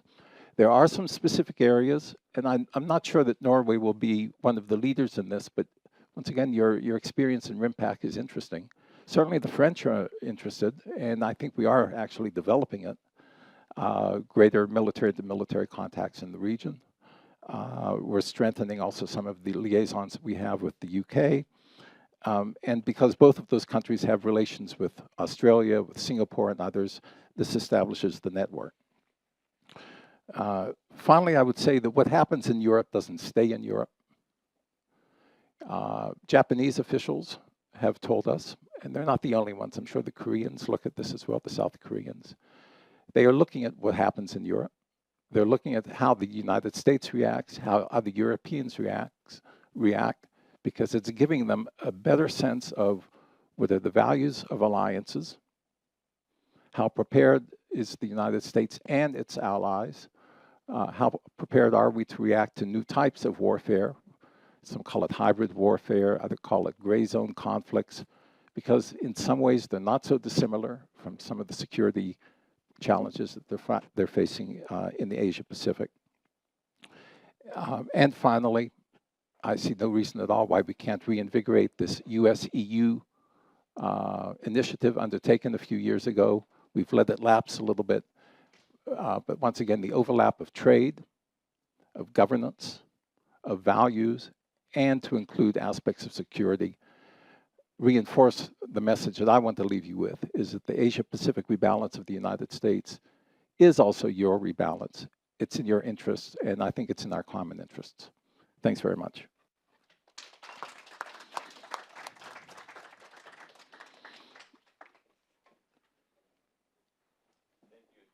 Thank you to all three. Excellent interventions. I don't know if you noticed, but we have talked about the military and defense questions and no PowerPoint presentations. That's rather unique, isn't it? Let me open in a second, and let me just use my position as a chair to ask the first question before we open up. And Jed, you started off by saying that the U.S. the Obama administration doesn't really have an explicit strategy, and not even behind closed doors. They haven't really stated a vision. And if I understood you correctly, it's partly not to offend allies. But then you also said that Europe benefits obviously from U.S. engagement in Asia and security engagement. And Leo followed up with saying that, well, it's been a wake-up call in a way for Europe, and now we are kind of rebalancing ourselves. Would it then be wise then perhaps for Obama administration to be a bit more explicit, to start stating a strategy, because we all kind of, it would be clearer and have less negative side effects if it was a bit of a more clear strategy out there that we all could kind of relate to, of course, after consultations. Anyone in the panel who would like to address that? Thank you. Well, I'll start since you called me out. I think it's fair to say that every administration has a culture that surrounds its policy. And the culture of this administration, for better or worse, is to be less rather than more explicit about the directions they intend to take. I don't think it's so much a case of secrecy. I think this is an administration, and I have some sympathy for them here, that has had to deal with a Congress that has been frustratingly inactive along a whole range of issues, other than their insistence on calling a halt to the operations of the U.S. government. I think what's likely to happen in 2016 is, I would like to be wrong about this, I'm among those who was not surprised when sequestration took effect, because I didn't see any incentive for the Congress to move away from it. Depending on how the midterm elections go this November, I think the administration is going to be even more concerned about spending its last 2 years in office, about establishing a legacy. So I think you will see, my friends at the White House, I don't have a lot of them at the moment, but the few friends I have over there tell me we can expect a new edition of the national security strategy before Obama leaves. Now, they've been threatening to do that for 2 years, but I think the administration has been stung by the charge, by everyone, including the Chinese, that please tell us what you're up to so that we can prepare for it, which is quite an interesting comment from the Chinese, who are certainly not known for their transparency. So I would expect a revision at least of one document before the administration leaves. But it's not to say you can't track the administration's thinking. There has been a decided preference, particularly under Tom Donilon when he was the president's national security advisor. And I think that Susan Rice is continuing it, to use a series of speeches by administration officials to allow you to track the policy for yourself. I think you're going to see that continuing. But I also think the administration has been stung by the Asian allies who say, you ask us to contribute to the rebalance, but you refuse to articulate what you want from us. And I think Obama heard that from Mr. Modi yesterday. If you expect Indians to begin to contribute to your strategy, you need to tell us what you're up to. So I think the administration will be compelled to say more publicly about its approach. I also think there will be one significant addition to that. I think that this administration feels that they have reached out to the Chinese to little effect. And I think that President Xi, if you follow his own pronouncements about his relations with some of our Southeast Asian partners, I think the administration will feel compelled before it leaves to say more about its intentions regarding China. So I think that you will see. But not much more than that would contradict the earlier policy. Just one other comment about RIMPAC, which Leo mentioned. This is the largest naval exercise of its kind anywhere in the world. Not only was Norwegian participation important, but the Navy doesn't forgive and forget very easily. And I say that as someone who's worked for the Navy for a long time. For the first time since the ANZUS alliance collapsed when the New Zealanders decided in a referendum that they would not allow American nuclear-powered or capable warships to visit their ports, you had a New Zealand warship visit an American port as part of RIMPAC, Pearl Harbor, for the first time since ANZUS collapsed. This suggests that the Navy is finally beginning to rebalance itself. It took a long time to forgive the New Zealanders for collapsing ANZUS. I think we're almost there, and I mention that because New Zealand has a very large stake in the South Pacific security issues and some important relations with some of the smaller states in Europe. So I think that suggests that the U.S. is not only rebalancing in terms of its concerns about Europe, but some of its South Pacific allies as well. I think there's a domestic political component as well as to the reason why the Obama administration has not articulated a list of what it intends to do with the rebalance, and that's because it didn't want to. It essentially did not want to provide the Republicans with a checklist of potential failures, right? And so they can get browbeaten with this. Well, you haven't done this, you haven't done this, this, and this. So what's the problem here? That combined with the fact that strategy is hard, it's hard to do, and I'm not sure there's a fidelity within the U.S. defense community about what precisely we actually want to do in Asia. It's a big, complex problem, and so these two things also explain part of the reticence on behalf of the administration. Two things. Strategy is hard. I certainly agree. I think strategic documents can be even harder. Our system is so heavy in terms of, at the same time, trying to involve everyone that has a share in it. So the Office of the Secretary of Defense has a certain focus. The Joint Staff has, and that's only within the Defense Department. There are several intelligence agencies that want to be heard. There is the Department of State, of course, Department of Commerce, so, and the White House itself, thinking of the political message and how it's going to balance the various audiences that read strategic documents. So in the same document, the same language on rebalance is going to have different messages or could send different signals to the Chinese or to the Japanese, to the Australians, South Koreans and so forth, or to our European allies, different messages to members of Congress. So that's one reason why they take so long to produce and why sometimes they're very general. And still they're misinterpreted. Still they can be misinterpreted as U.S. withdrawal, and they can be cherry-picked. So, you know, I've spoken to European officials who will pick out one or two lines here and say, see, this is where all of your emphasis is, and they conveniently either they haven't read the document, maybe they've just read the New York Times version, but they conveniently omit other parts of the document that say, well, Europe is important. And I think that's the second thing I would just like to remind, and once again, this is my own views here, but my colleagues haven't said this explicitly. It's important to explain rebalance in the Asia Pacific, and it's also very important to continue to explain why Europe is important to us. And only in the military security area, I think the arguments are actually very straightforward, and maybe it's some of my French background, where the French always like to put things in three. I'll give you three reasons. And I think you've seen all of these demonstrated just in the past 6 months. The first reason is Article 5 of the NATO treaty, we take it seriously. And when allies are threatened, or when allies feel threatened, the US feels committed to react. And frankly, I saw this when I was still in the Office of the Secretary of Defense.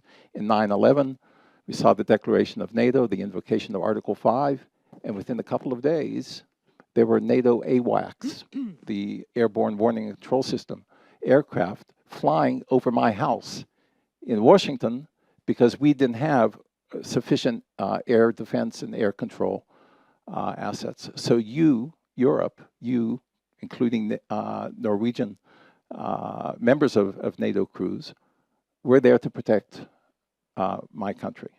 The second area is if we want to really cooperate with Europeans outside of Europe, we need to be here in Europe. We need to train together. We need to learn the lessons of interoperability because it's not just mechanical interoperability, it's intellectual interoperability. It's the way we handle things. You know, Europeans over the course of the Afghan commitment have sent, I think, over 250,000 troops to Afghanistan. Most of those we trained together here in Europe before they were deployed. This is critical, and it pays dividends in Afghanistan. It did in Libya, and that does continually. And the third reason is, and to be very crude about it, if we didn't care about our allies, we would still care about Europe. We have such an investment here in bases, in access. It's the nexus of not only what our European command does, which has, roughly 65,000 military personnel under its command on any given day. It's critical to the interconnections we have with Africa Command, with our Central Command. I mean, during the height of the interventions in Afghanistan and Iraq, the troops were coming through and sometimes from Europe. Special Forces Command, Strategic Forces, and so forth. The nexus is here in Europe, and I don't think that's going to change. The Middle East is not going away. North Africa is only getting more unstable, unfortunately. So we have to be here if some days we have to be there. Thank you, all three of you. Now let's open the floor. And please state your name and affiliation. Sir in blue there first. Wait the microphone a second. Thank you. My name is Erik Thorsvold. I'm the Vice President of IATA Norway. Thank you to the panel for being here, and also thank you to Karsten for organizing this event. I had two questions, but Karsten had the same question as I did, so now I have one question. And I thought of this question, it might particularly be directed at Patrick, because I thought of it when you were speaking. You talked about the military rebalance and its various aspects, but how, and it's important in terms of deterrence, preventing actions that are unwanted, but how can the US respond to these salami slicing tactics employed by China, for example? In 2012, it seized the Scarborough Shoal from the Philippines by basically just sheer boldness and Coast Guard vessels. How can this be addressed? How can this be prevented? Because basically that's where China is having great success at the moment, by taking these just incremental steps in taking these islands and etc. and the air defense zone, etc. So how can the US and others respond to those types of action that basically fly below the radar of deterrence? Thank you. That's an excellent question. The previous version of this speech actually spoke specifically to that issue. I had to cut it down to 15 minutes, and salami slicing didn't make the cut. Some people, one of your colleagues at NDU doesn't like salami slicing, he likes tailored coercion. Sounds a bit more social scientific, I think, you know. So think about that, tailored coercion, right? That's an excellent question. What's the answer? I think maybe it's stay tuned. I think, is there an answer right now? I mean, one of the problems with the U.S. focus of the rebalance and deterrence is it's ultimately about deterring great power warfare, right? This is what it's about. It's about maintaining a posture that is strong enough that it dissuades potential competitors within the region to actually attempt a major political and geostrategic revision of political boundaries in the region, right? So that's what it's about, and I think that's probably what it needs to be about, what it ought to be about. That's much more important than these smaller issues. Now, but when it comes to the tailored coercion, I think there are, from conversations I've had in DC over the past few months, and I know that there are working groups, multiple working specifically on these questions. And dealing with these things. I think part of it has to do, and part of it will involve consultation. I mentioned military diplomacy and getting some type of dialogue with the PLA to acknowledge and work through and work around these sorts of international norms and these things, and to not focus on the use or the threat of coercion in dealing with these types of issues is going to be part of that. But I think the short answer right now is the U.S. has not articulated a sort of a military diplomatic response to this issue, and that is something that needs to be focused on. But these guys might want to chime in on that. Just one thought occurs to me. Your question goes to the heart of why the Asian allies, some of them are as skeptical about the rebalance as our European allies. I mean, one thing Americans become accustomed to over the years is that we're not able to make everybody happy on anything. But the reason for that is our loyalties always appear split because our interests remain basically constant, but our focus is not. And I'm not sure that's just a function of U.S. policy. It's a function of geopolitics. One of the issues we're looking at in the study we're doing for the Navy, there is no security structure in Asia per se. There hasn't been since SEATO went away some years ago. And since the ASEAN states, the Association of Southeast Asian Nations, have made very clear they are not a defense alliance. They are an alliance of political and security collaboration, and it is a consensus organization. And I don't know if Leo will agree with me, but as someone who years ago sat in on NATO meetings, if you think NATO decision-making is difficult, you should attend an ASEAN meeting. And the Chinese have benefited from this. And your point about our lack of, this is my characterization, not yours, our lack of response to the challenge by the Chinese against the Philippines on Thomas Shoal. The reason this infuriated the Philippines so much is that most of the maritime claims that the Philippines have made came after the 1951 treaty with us. That's a legalism, but it's also a matter of historical fact. Whereas the Japanese treaty with the United States was signed at about the time the Japanese were beginning to question Chinese claims many, many years ago. Now, the lawyers are more impressed with that argument than some of us non-lawyers. But the point is, the Philippine argument is, if we were NATO, and if there was an Article 5 guarantee to protect us, you would have stopped the Chinese from refusing to resupply what is essentially a ship that was deliberately beached by the United States, an old LST, which is the basis for the Philippine claim.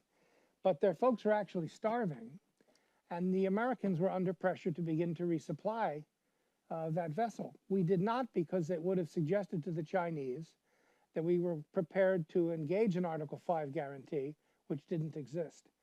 So I think our real challenge in Asia over the next decade is not creating a NATO for Asia. That will not happen for lots of reasons.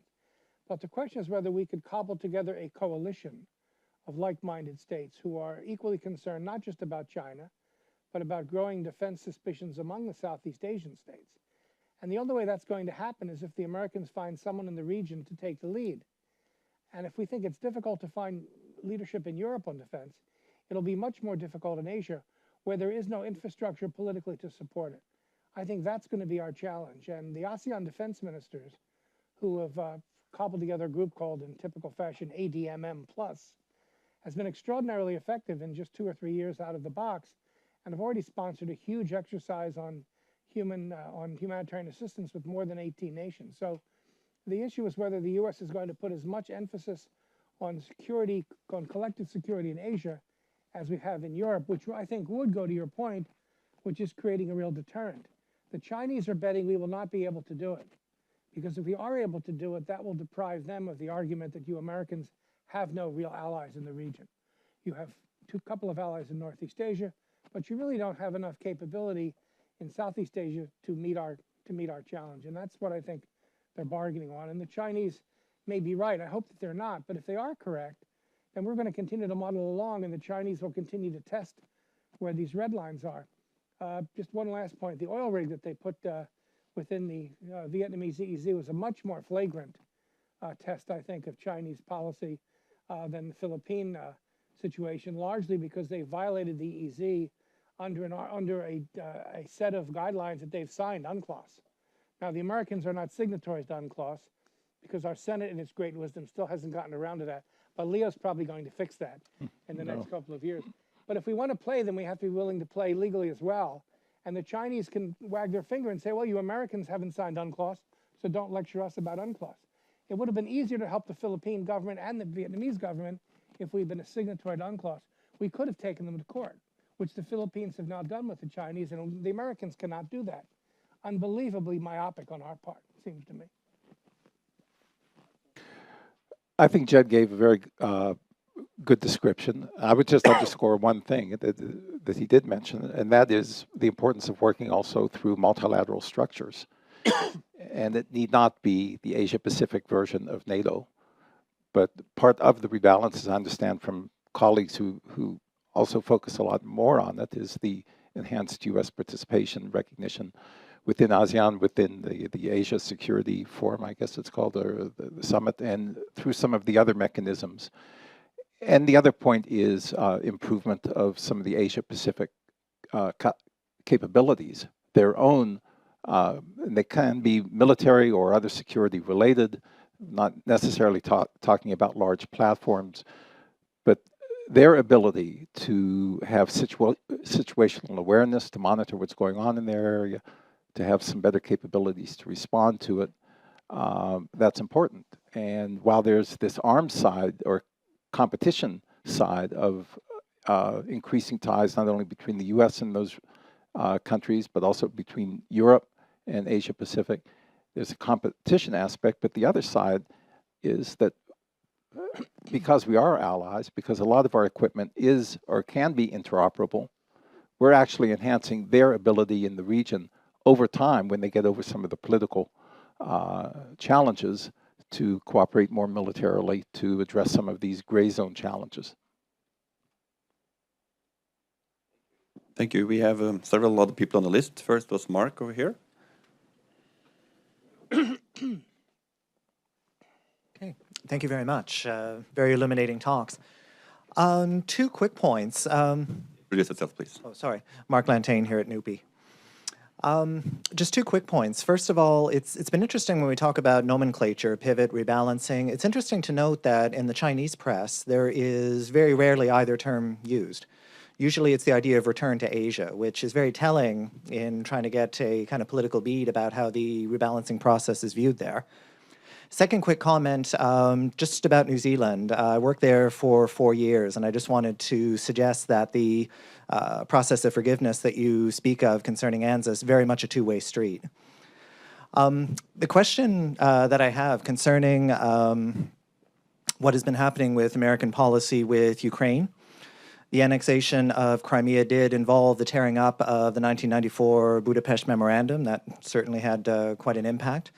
The current policies with Syria and Iraq, I'm just wondering if you can comment on whether or not these policies are encouraging a sort of hedging atmosphere, at least in part of Asia. I'm thinking particularly of, let's say, Vietnam and Japan, creating a situation whereby the pivot might be not necessarily looked at as definitively as it could. Thanks.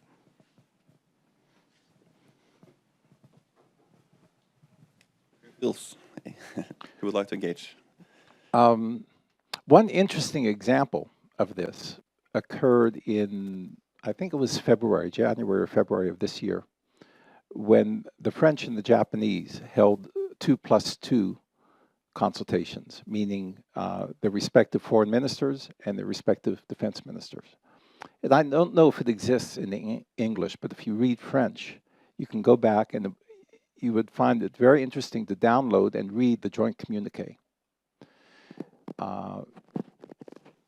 I would say, once again, my own view, that if I were an American policymaker and I looked at that 2+2 communique, I could strike out, in most of the instances, France and insert the United States.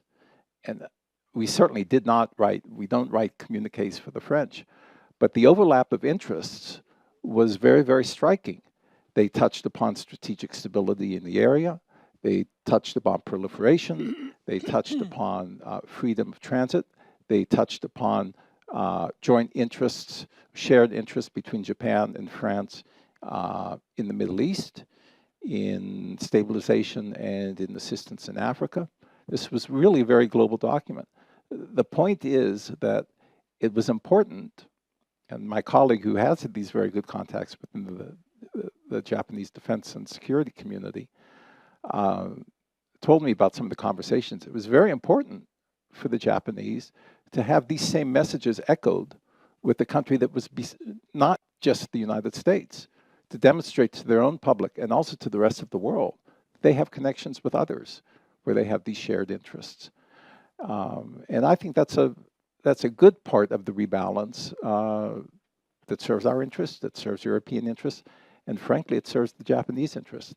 They don't want to be seen as alone in the world where they're only not allied, but their only partner where they have these shared interests would only be the United States.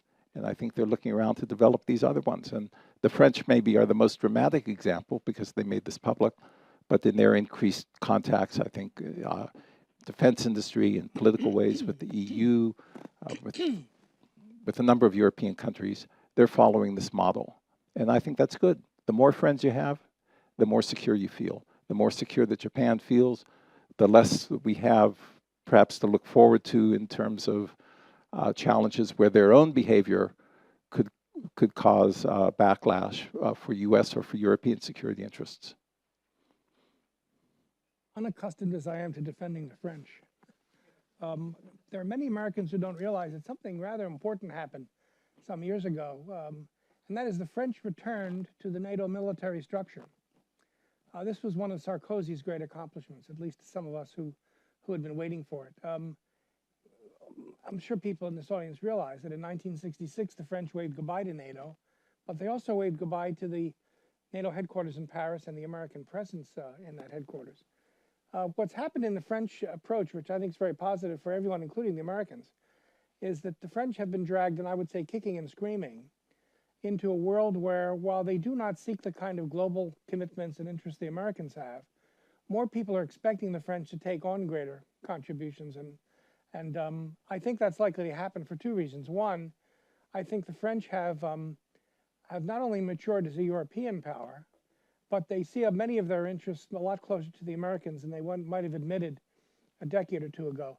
Part of that has to do with the reluctance of most of our European allies, including the British, to increase or even sustain their own commitment, not just to defense, but to the kind of sustained security dialogues that a lot of these multilateral organizations have picked up.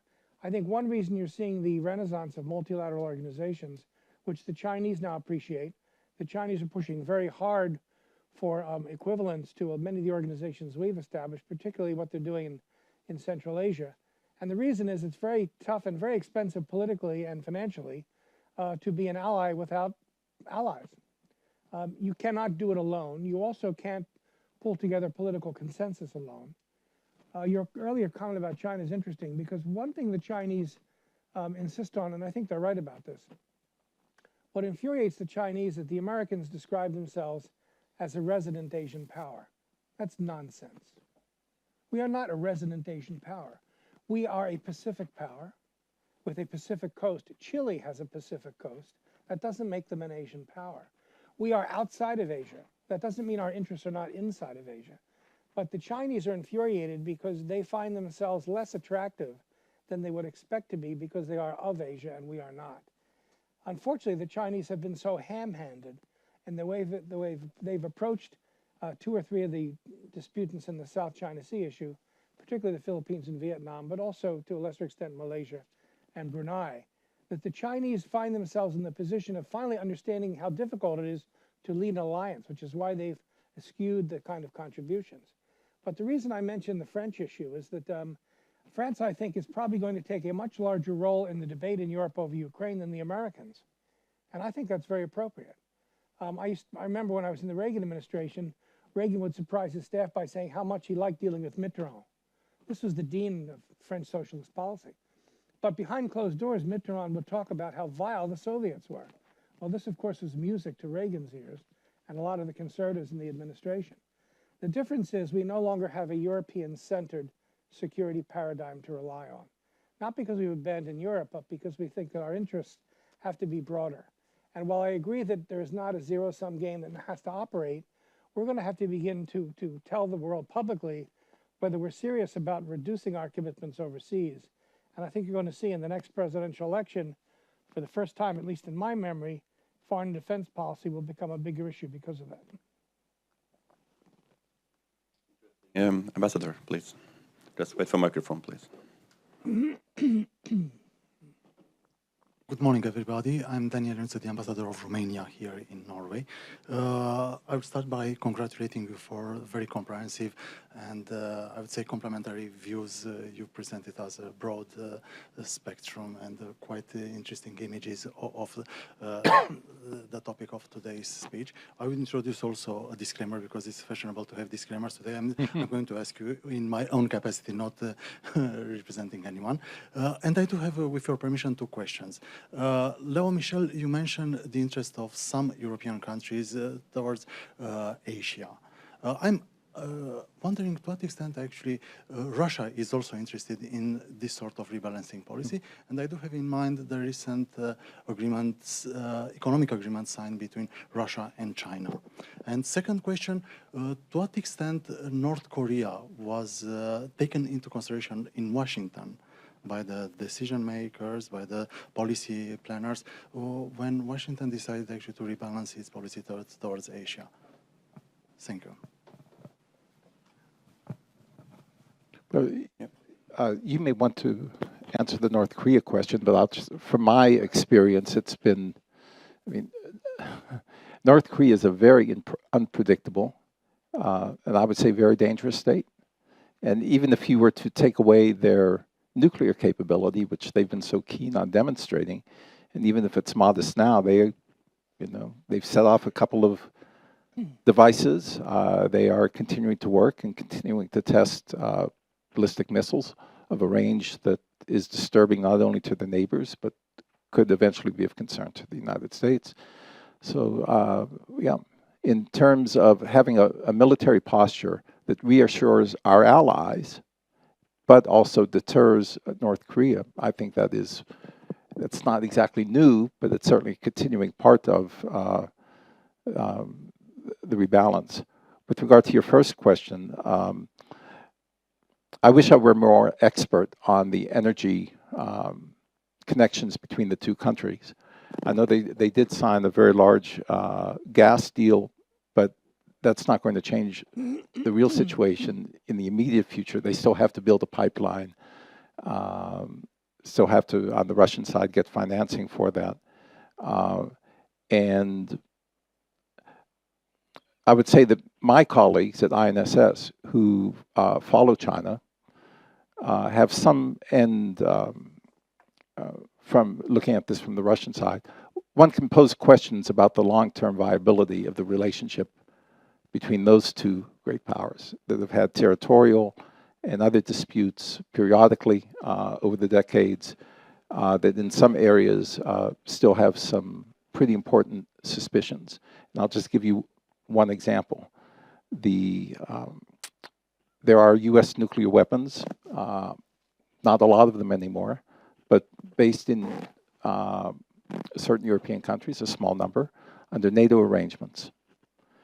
And one of the ideas that one has had with Russia is to try to have more transparency on both sides. But while NATO has relatively few of these weapons left, which are, by the way, still endorsed, including by the presence of those by NATO summit declarations and the NATO strategic concept, the Russian numbers are much greater and they are much less transparent.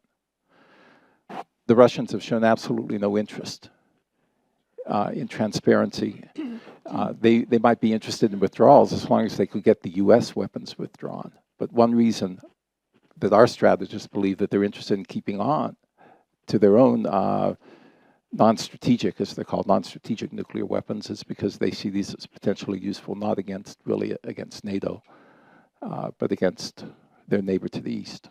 So I think that gives one indication that suspicions and long-term strategic competition between Russia and China are not yet history. Just very briefly on North Korea, I spent 4.5 years at Pacific Command, and I can tell you the one issue that kept the leadership up at night, to the extent that anything did, was not simply North Korea's behavior, but how China and Japan were likely to react to it. Also South Korea. Just very quickly, South Korea has been a difficult ally for the United States. Because their nervousness, understandably, about North Korea, it is very difficult for the U.S. to discuss with the South Koreans opportunities for deployments of American forces on the peninsula outside of Northeast Asia. The South Koreans believe that any reduction in our presence there would send the Chinese and the North Koreans a signal that we were withdrawing, similar to the signal that supposedly was sent in 1949, 1950, which some people believe encouraged the North Koreans to attack and for the Chinese to assist them and to attack themselves. The real concern about North Korea is China's lack of ability to persuade the leadership to act sensibly. And because of that, and since Leo, in earlier life, I worked on nuclear issues, and the real concern about North Korea is that, this goes back to the earlier question about deterrence, one reason we have not had a huge basing structure in Asia is our nuclear deterrent was designed not to replace that, but to act as sufficient reassurance, not just against an attack, but against these states developing independent nuclear capabilities of their own. Leo will remember this, in the 1970s, 1980s, we spent a great deal of time persuading Taiwan, South Korea, excuse me, and Japan not to develop independent nuclear deterrence of their own. Number one, because it would make our own lives difficult in terms of deterrence, but it meant that we would have no sense of control and no sense of persuasion as to how our allies might use that capability. Ironically, one of the reasons the Chinese threat has become so considerable is the existence of the INF Treaty between the United States and then Soviet Union and Russia afterwards, not to develop missiles of certain ranges between 500 and several thousand kilometers. Because the U.S. is prohibited from developing those missiles, our ability to meet the North Korean threat in Asia is very much truncated by a treaty that we signed, which China is not a member of. So the problem with North Korea is that the Cold War-oriented agreements that have constrained our capabilities continue to exist, but the North Koreans don't abide by them, and neither did the Chinese.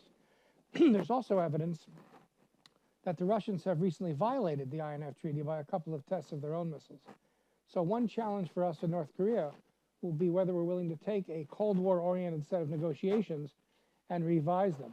As someone who lived through and survived the debate of the INF Treaty and nuclear weapons in Europe, and Leo's right to remind us that there are still arrangements that allow them to stay there, people have forgotten that the heart of our capability in Europe once was a nuclear commitment to limit our conventional commitments long term. That's also changing radically. The North Koreans and the Chinese understand that. Quick anecdote, when Hillary Clinton became Secretary of State, a couple of friends of mine who worked for her said that she was surprised and rather alarmed to learn that we no longer had any American nuclear weapons on the Korean Peninsula. We had until the Navy denuclearized the surface fleet and until we removed a series of antiquated nuclear capabilities on the peninsula. We have no in-theater nuclear capability to protect Asia in a way that we did 30 years ago. We have strategic weapons that can be targeted there, but the state of our deterrent has deteriorated. We've been less alarmed by that because we think the circumstances warranted a reduction in the emphasis on nuclear capabilities. But I always believed that the nuclear deterrent made a lot more sense in Asia than it did in Europe. And unfortunately, that set of commitments has withered. And as a result, the South Koreans believe they are entirely at the mercy of a U.S. president who will stand by his commitments. Hopefully, they're right in that faith. But as a former Army chief of staff who did a book said, hope is not a method; it is a hope. And if deterrence is based on a hope, right now the Philippines, the Vietnamese, and a few others will tell you don't bet on that hope. And that could encourage nuclear capabilities by our allies. That would be disastrous for us politically. And the North Koreans know that. Patrick, you would like to add that? Or should I take the one last question? You have 5 minutes left. Anyone like to add something? Yeah, I mean, on the North Korea question and the rebalance, which was where you started there, it's interesting to point out that one of the things that critics of the Obama administration's rebalance, people like Dan Blumenthal at the American Enterprise Institute, points out, and we really didn't get into the weeds of deployments and troop figures and these types of things, but one common issue that's come up is a need for a greater anti-ballistic missile deterrence and presence of these systems in South Korea and defending the South Korean peninsula. And these calls have come from the U.S. military within Korea. It's expensive to do this, and And a lot of people are in agreement that the ABM system should be upgraded in South Korea. I think in the short term there have been some Patriot missile deployments to deal with this in the short term, but there are no long-term plans in effect in order to deal with this. And then following from that, and U.S. interest in and efforts to get its allies to have a greater degree of coherence and integration in terms of defense. I mean, this is one area where the U.S. would like to see Japan and South Korea come together, because they both have, with the North Korean missile threat, a clear and present danger in terms of driving cooperation here with ABM, and that hasn't happened yet either, for other reasons having to do with that relationship between that bilateral relationship between Japan and South Korea. But so yeah, there's that. Thank you. We have time. We have 5 minutes, 4 minutes left. One last question there. Thank you. My name is Marco Menzera. I work with the Norwegian Peacebuilding Resource Center. Yeah, I'd like to go a little bit more into the specifics, actually, of a question that has already been answered. And it related to the possibility for the US to consider indeed supporting sort of multilateral and maybe regional security structure. That was my original question. You made your point, Jed, about you don't really see a lot of opportunity, but could you confirm that at the moment there are no discussions at the strategic level, either with the India-bound administration at the Pentagon, of going maybe along parallel tracks? So there has been a clear tendency of putting back to life old agreements, like with the Philippines. There is the Darwin move. So could you confirm that there is no ongoing strategic discussion about fostering support these kind of regional mechanisms, and specifically the ARF, the ASEAN Regional Forum, is really dead, completely ineffective? Institutions can change if they get the right incentives. They can. What's your vision about those, specifically this, the ARF, the ASEAN Regional Forum? Okay, well, a couple of questions. First, I cannot confirm that those discussions are not occurring, because there is interest in this administration, which I share, in making the most of the multilateral opportunities that are there.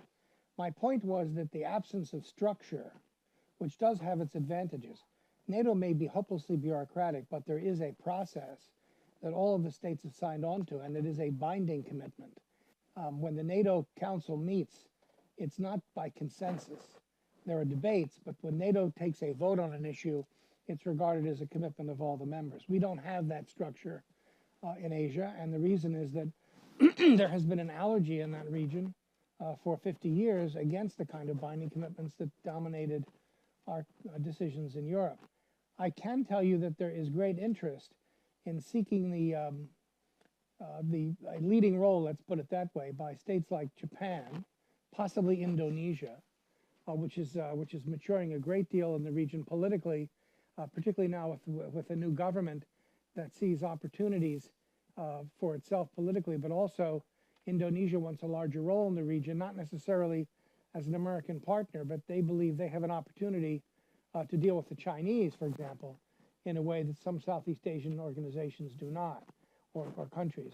I think there are efforts to move in as you say, a parallel set of discussions. The problem is that someone in the region has to take the lead on that. To be blunt, if the U.S. is seen as the puppeteer, to put it pejoratively, it will be stillborn, and the Chinese will argue, we were right. This is all about containment. And frankly, Prime Minister Abe, God bless him, who's a man of great vision, this is his second time as Prime Minister. The reason he left the first time was that he overplayed a strong hand and assumed the Japanese public was ready to debate a larger set of responsibilities. Hopefully they are now, but absent a role by Japan or Indonesia or India, those are the three states I would focus on, not exclusively, but mainly. It's going to be difficult for there to be a multilateral structure that's regarded as politically viable. Then the question is, what is the American role there? And while the Americans are not seeking a new hub and spoke set of relations or necessarily new allies, the current allied structure is really threadbare. You're talking about 5 allies in Northeast Asia, Japan, South Korea, Philippines and Thailand, and Australia. We are pushing hard for a new relationship with Australia, but Australia's relations with Southeast Asia are also being affected by Chinese pressure. And when I was at PACOM, I watched Prime Minister Guyard charm the NATO community and the Asian community because she was interested in a closer relationship. She's no longer in power. And if you take a look at the current Australian Defence White Paper, you can see a dilution of Australian concern about opposing the Chinese, quote unquote, and working with them. So we're going to be under pressure to let the Asians do this principally by themselves with our endorsement. And that's going to be a difficult thing for Asia to push because the Americans will be, as we are in Europe, a little bit schizophrenic. How much of a role do you want for us? And are you going to give us the access we need if things go badly? It's unclear that the answer is going to be yes to that. And that's what we're used to hearing in Europe. In Asia, much less so, because we don't ask the question very often.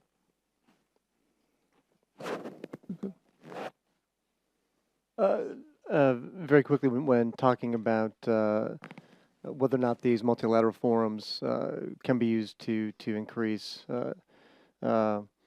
cooperation, I mean, I think you start small, and this is where we see it, right? You see it with humanitarian assistance, disaster response, with multinational piracy issues, and these types of things. I mean, that's where, and then going on to epidemic management, right? So you try to find places where you can build dialogue around areas of cooperation that are not controversial, broader human security issues rather than the harder, more acute sort of military issues. And that's probably one vector where you'll see a nascent amount of building the types of dialogues which could eventually, over time, lead into something greater. So I think that's the way it's going to happen incrementally. Okay, thank you so much. This is not the first Asia and Asia Pacific seminar we had at NUPI. We had several before, and let me remind you, on the 14th, we're going to talk about Japan's perspective. So we'll continue to focus on this issue. We addressed a lot of good topics today, and we will have to obviously continue to address them. Let us all thank the panel for giving excellent speeches. Thank you.